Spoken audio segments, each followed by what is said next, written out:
اللہم صلی وسلم علی عبدک و رسولک محمد صلی اللہ علیہ وسلم. جس درس کے شروع میں بھی درود شریف پڑھیں گے ہم تو پڑھیں گے، برکت ہوگی. اب یہ ہے کہ رمضان سے پہلے اور رجب کے بعد یہ درمیان میں شعبان کا مہینہ آتا ہے. اس میں سب سے زیادہ روزے رکھنا مستحب ہے. شعبان کا عمل یہ ہے کہ زیادہ روزے رکھے. جیسے حضرت ام سلمہ سیدہ عائشہ رضی اللہ عنہا نے بتایا کہ ہم نے کسی مہینے میں نبی علیہ السلام کو پورے مہینے کے روزے رکھتے ہوئے نہیں دیکھا سوائے شعبان کے.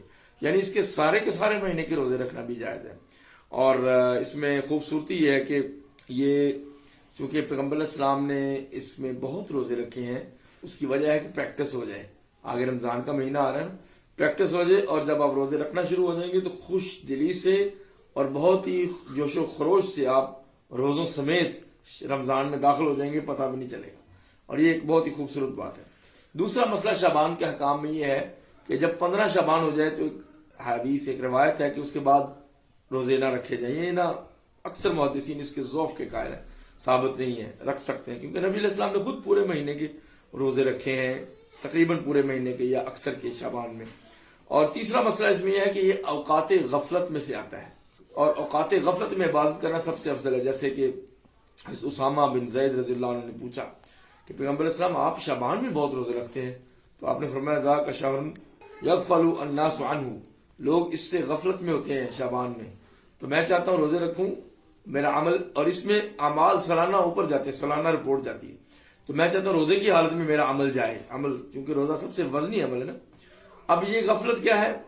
اس سے پہلے رجب ہے، حرمت والا مہینہ، تو لوگ اس کی بہت قدر کرتے ہیں، احتیاط کرتے ہیں. اور اس کے بعد ہے رمضان کا مہینہ، لوگ اس میں اس سے بھی زیادہ قدر کرتے ہیں. تو درمیان والے میں فوکس کم ہو جاتا ہے، یہ فطرتی بات ہے. تو اس میں عبادت کرنا یہ افضل ترین عمل ہے. اور غفلت میں جو عبادت ہے اس کے 3 پہلو بتایا ائمہ نے، خصوصاً امام ابن رجب نے. جیسے کہ یہ سب سے چھپی ہوئی عبادت ہے روزہ، تو یہ ایام غفلت میں یہ کرنا احسن ہے.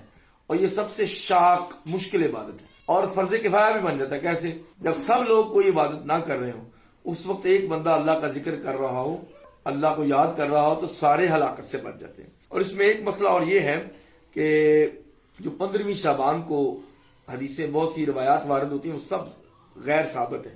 15 شعبان کی نصف جو شب، جیسے لوگ شب قدر کی طرح اس کو مناتے، شب برات خود سے نام رکھا ہو، یہ ثابت نہیں ہے. شب قدر میں سارے فیصلے ہوتے ہیں بھائی، فیہا یفرق کل امر حکیم، ہر حکمت کے کام کے فیصلے شب قدر میں ہوتے جب قرآن نازل ہوا. تو یہ قرآن میں موجود ہے، اس میں کیا اس میں اختلاف کرنا، اور اس کی کوئی خاص عبادت نہیں. اور آخری اس میں یہ ہے کہ آخر میں 1 یا 2 دن جب رمضان شریف میں رہ جائیں تو استقبالیہ رمضان کے روزے نہیں رکھنے چاہیے، منع کیا. اور ایک مسئلہ یہ بھی ہے کہ حضرت عائشہ فرماتی ہیں کہ میرے فرض روزے رہتے ہوتے تھے، ظاہر عورتوں کے رہ جاتے، تو میں ان کو شعبان تک لے جاتی اور شعبان میں جا کے رکھتی.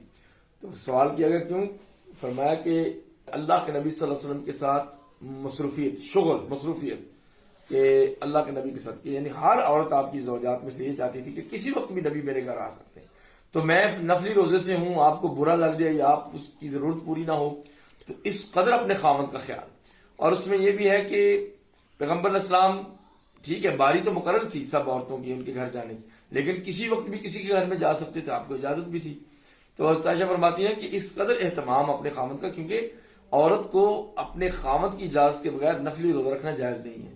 تو قضاء کے روزے بھی وہ نہیں رکھتی تھی جب تک کہ وہ مکمل فرصت نہ مل جاتی. تو مکمل فرصت کب ملتی تھی؟ جب خاوند روزے سے ہوتا تھا شعبان کے مہینے میں. تو اس حدیث سے یہ فضیلت بھی آتی ہے کہ خواتین اپنے خاوندوں کا بھی لحاظ رکھیں اور شعبان تک بھی روزے قضا کر سکتی ہیں، اور شعبان سے لیٹ نہیں کرنا چاہیے، فرض روزے شعبان میں پورے کر لیں.